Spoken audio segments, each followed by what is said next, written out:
Okay, well, welcome everybody to Unity Church of Ames today, the 12th of March. And here we are, and it's snowed the other day, but then it all melted. So, cleared the way for us so we could get in here today just fine. It's going to be great weather today, all day long. All day long. It's great weather all day long. Perma.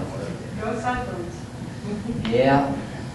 So, I'm Steve Newell. I'll be your platform assistant today. So, buckle your safety belts. It'll be a bumpy ride. No, just kidding. And we have, of course, our Paul Anderson is doing music today. Thank you, Paula. And then we have our guest presentation with Rama today. And Inacio.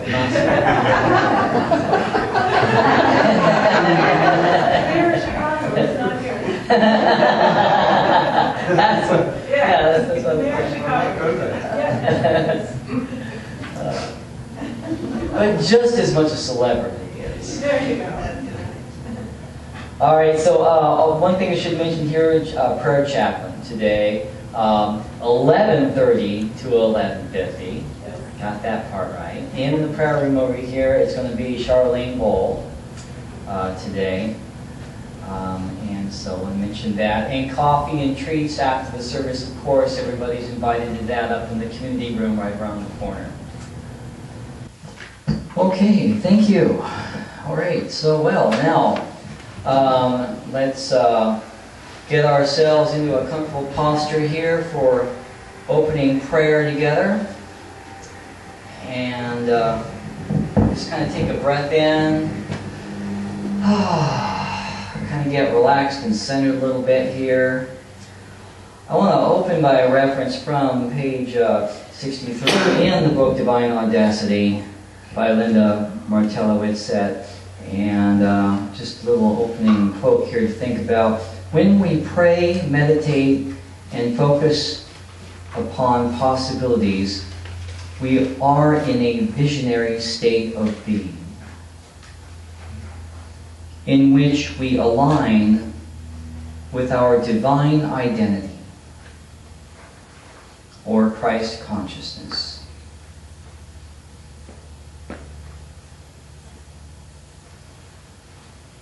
And then from our little booklet from Silent Unity, the empowering prayers of for everyday life. I want to read an item from that.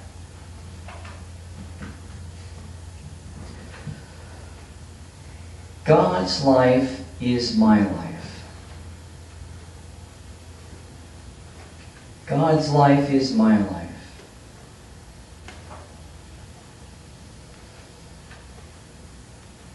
God's life is my life, and I vibrate with harmony and wholeness. I am free with the knowledge that all is good. God's love flows through me, calming my emotions and freeing my mind and healing my body. God's love flows through you, calming your emotions, freeing your mind, and healing your body. God's love flows through us, calming our emotions, freeing the community of our minds, and healing the community as a body. God in the midst of me is mighty to heal. I have faith in the strengthening, revitalizing power of Christ's mind within me.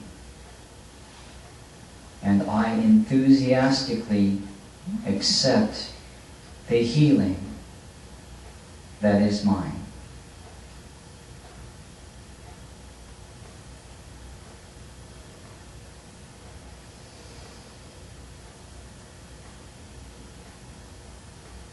Amen, and so it is. Amen, and so we let it be. Thank you. All right. Okay. All right. Okay. Is everybody back? Sure. Sort of. Well, I'm really proud we are today, huh? All right, great. That's because it's Spring Ahead Day, you know. I had a joke for this, and I thought it this morning when I was doing my little beard trimming thing. The dry ears got to me, and in order to just kind of, take better care of myself, I got at the PX, at the military PX, at a Veterans Disabled Price discount, which is a great deal, a beard trimmer.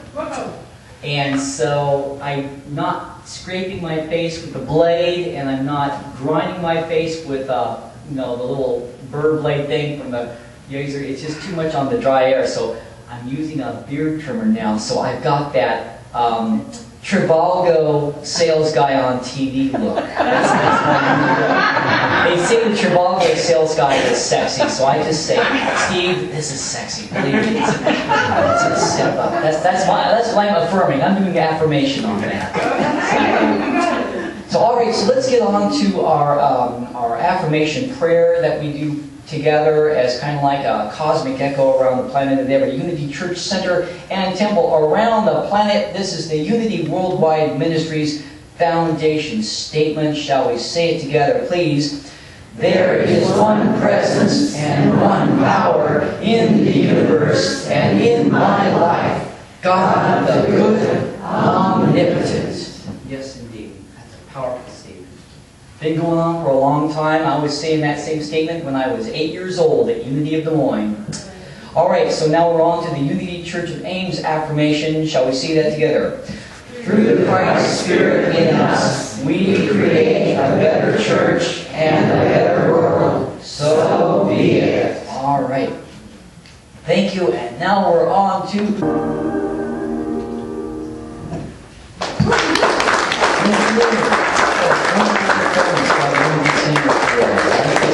You should have heard that at 10 o'clock. And now standing in for Ram Emmanuel is Ram Inacio with the lesson today. Hey, Ram, come on up.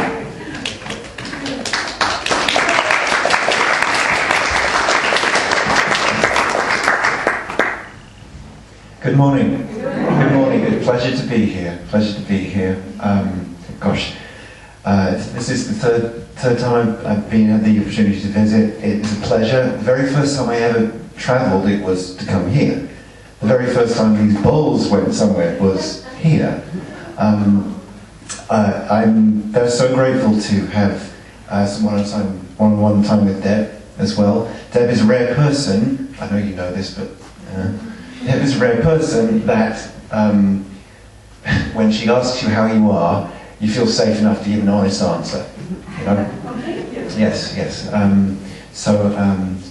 And just get this all out of the way. That singing was exquisite. You're missing two singers, I understand. Yes, beautiful. Steve, I think I speak for the whole room and say, very sexy.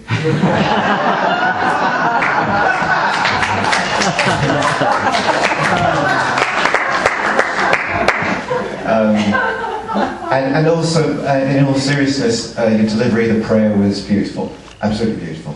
Yes, me and Todd did dress together this morning. Yeah, absolutely. Since I'm basically family here, let me just be blunt about this. I understand we're running a little bit over. You can say, dude, shut up and play the bowls already. I will totally do that. I don't know what time it is. So go, you're fine. Well, what's the pop now? Okay, I shouldn't ask that. All right, so I'm going to speak for a few minutes just about my interpretation of the power of will, or light of will, as I understand you're studying this month.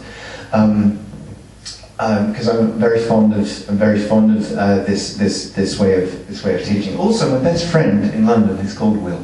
True story. And he's a very, very sweet guy. So the power of will is an active one. It's a masculine one. I don't know really anything about cars except how to drive one, except for the fact that cars are a great analogy for anything, right? So my friends here have come from Unity Village. Now, if I'm driving to Unity Village from where I live, as opposed to here, you're driving up 470 and you have to get onto 350 to get there. And that intersection, that ramp, as it were, is the deadliest one in the world. And the first time I went to the village, I was driving a stick shift. And if you didn't change gears at the right time, you will die. And so suffice to say, there was some impetus to change gear at the right time. But this is the power of will, right? It's a masculine one, it's an active one. My trainings and teachings from my life have been of the feminine, okay? But the feminine comes first, the masculine comes second. I'm not going to bore you with that. Yet, look at what we've got up here. We've got Myrtle's words first, then we've got Charles's words. So, consideration, well, how important is change to you? We often have to wait until we get backed into a corner to do something. And I am no different to this, right? How important is changing gear? Still thinking about a car, observing the flow is will for me. You're driving down the street or the freeway or whatever it is, and you have two choices. You can follow the flow, you can drive slower, you can drive faster than it. You can also change how people drive. I really recommend you try this one day.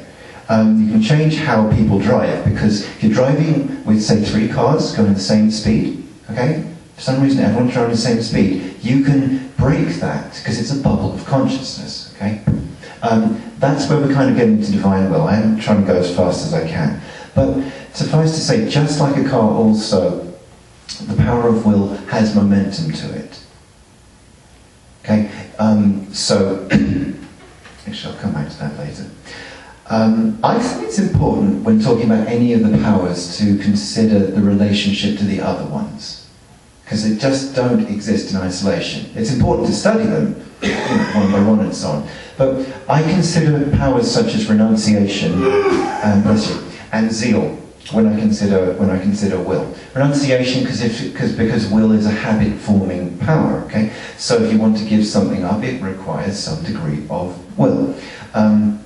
Do you ever meet people who are cousins, right? I have a couple of friends in Overland Park that are cousins, and you kind of look at them, they look similar, but different, but similar, but different, but similar, but different. And the same height, slightly different nose kind of thing. So that for me is will and zeal. And because they're very active, powerful energies, right? Except for zeal is almost like an unconscious, passionate, effortless expression, right? For those of you interested in metaphysics, and I hope there's a couple of you because I'm here all day, but zeal flows very much from here. I would drive from here. Just reflecting the book earlier on, the power of will is more up here. I feel it's more here, personally. That's just my stuff. But will is almost the opposite of zeal in some respects, because it requires effort, it requires consciousness, it requires active thought. It also is the opposite of the word won't. Okay? You never think about that. This is really deep stuff, guys, really deep stuff. But it is a positive expression. It is a positive expression. Will for me is about betterment, it's about service, it's about stepping up against fear. It's about getting a little dark here maybe, but you ever think about will to live? I cannot be the only person in the room that has had bouts of depression in their life, okay? And had those days where I just did not want to go on. This might be the last time you ever invite me here, but I'll get over this quickly. Good guy bumming us out. But you know, there are those days, and you have to find it. You have to dig. You have to find it. You have to break the bubble of consciousness that's around you, like a womb, almost, because that's what depression is, and that's what my job is, basically, to break that for people. To find that, to act differently, to show up, okay? Because showing up in a way other than how you feel is maybe a lower level of acting against depression, but it's still just as relevant. I feel it's very, very much one of Charles's influences on the Unity teachings here. I don't think if I'd have lived in his time I would have ever argued with that guy. He was like, out. So, I do attest to the feminine comes first, the masculine comes second, by which I mean the energy, the beingness, the presence, okay? You come from a centered space, we've mentioned this several times already today, you come from that space, and then you act from there. In more recent vernacular, we would say making lemonade out of lemons, wouldn't we? You know, much as I follow the feminine, I don't follow the feminine out of balance either. So once we have the presence, once we have the feeling, yes, then you act from it. That's will. That's will. Things happen. Things happen. If we talk about destructive will, then we've got the misuse of power. Because power, I don't mean like one of the powers, I mean power. And we get things like belligerence, don't we? We also get will acting in reverse, and we've got people suppressing. You know, it takes an active force of will to stop yourself from doing something you really want to do. Things like shame, humiliation, all these things we're doing our best to grow out of and be aware of and switch and change and transform and so on. Arrogance is a misuse of will. But arrogance is formed from disconnection. If we get into divine will, at this point we're into the harmony of thought, beingness and action. So they're actually, as best we can, the same things. It's so easy to say this stuff, isn't it? So easy to say. But it's about being intuitively aware. So when I consider any one of the powers of unity, I'm looking for the hidden message. Because otherwise it's just intellectual, isn't it? It's just like reading a thesaurus. Right? So if I look at the hidden message of the power of will, I get to discernment, I get to connection, I get to being present. So,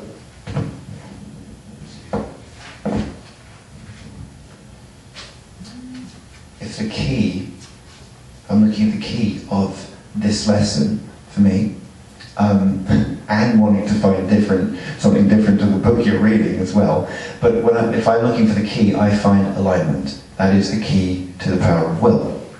Because balanced will requires an active presence of love and wisdom with it. If you can imagine a triangle, you've got power, wisdom, and love. Now, ideally, you want to be somewhere in the middle of that. As I said, will requires conscious effort. But it's difficult sometimes, especially as a Libran, to know exactly what to do. That's jokingly, well, I wasn't joking at all. I have a pendulum in my pocket right now. If I can contrast this with zeal, the key to zeal is balance. Not a particularly different thing, okay?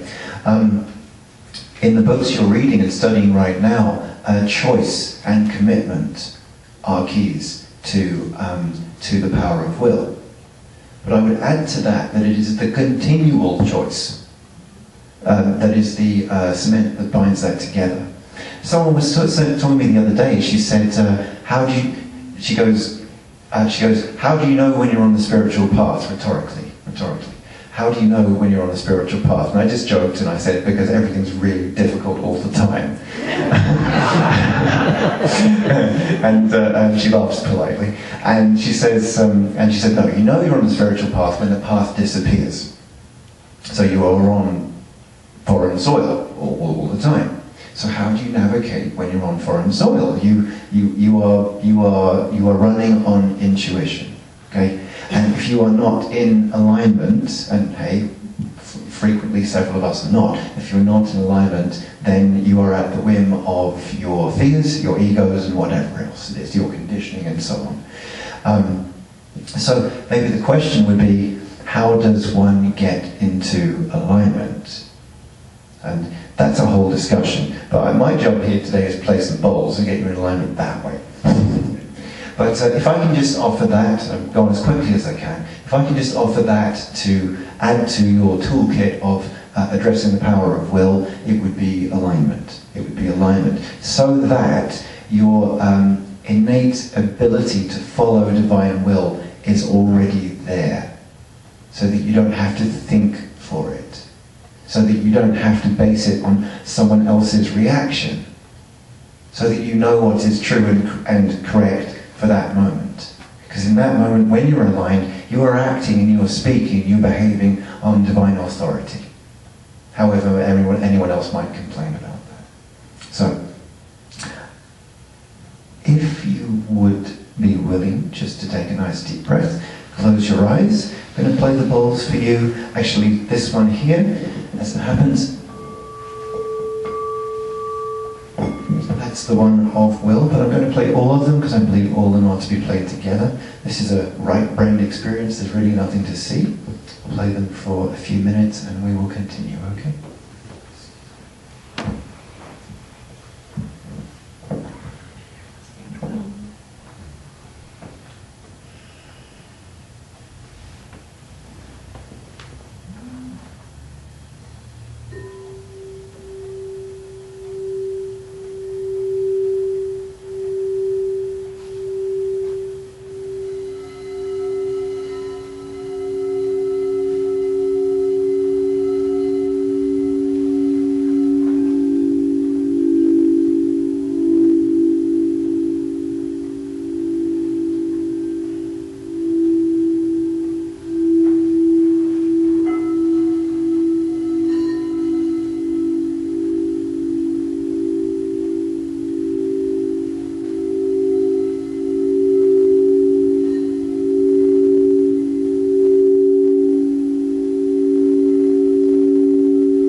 Thank you. Thank you.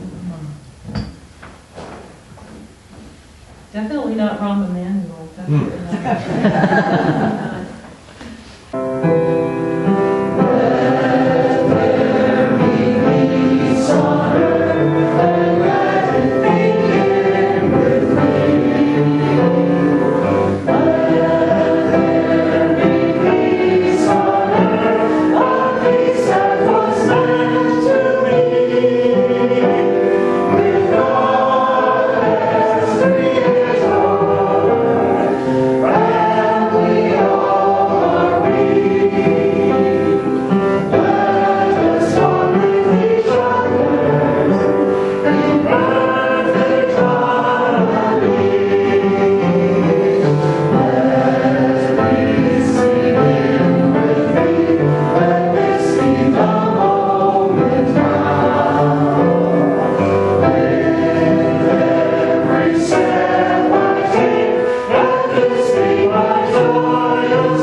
And let us say together a prayer for protection.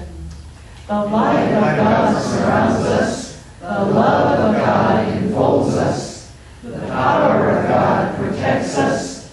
And the presence of God watches over us. Wherever we are,